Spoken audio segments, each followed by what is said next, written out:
Hello friends, তোমরা কেমন আছো? আশা রাখছি ভালো আছো, আমিও ভালো আছি।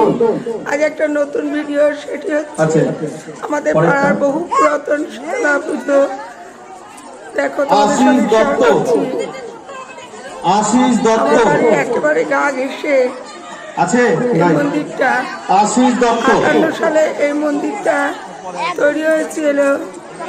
আমার দিদি শাশুড়ি এবং আরো কয়েকজন ও তাদের সমতুল্য কয়েকজন ব্যক্তিরা মিলে এই মন্দির তৈরি করে, পুজোর আয়োজন করে। তখন অবশ্য দালান ছিল না। তা ধীরে ধীরে আমাদের মন্দিরটা আরো বেশিভাবে ছড়িয়ে পড়ছে। খুব খুব আনন্দ করি। এই দুটো দিন বলার মতো না, এত সুন্দর আনন্দ করি।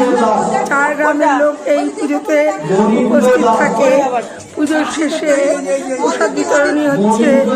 এখন বাজে সন্ধ্যে 6:30। ওই দিকে দেখো খিচুড়ি ভোগের আয়োজন করা হচ্ছে।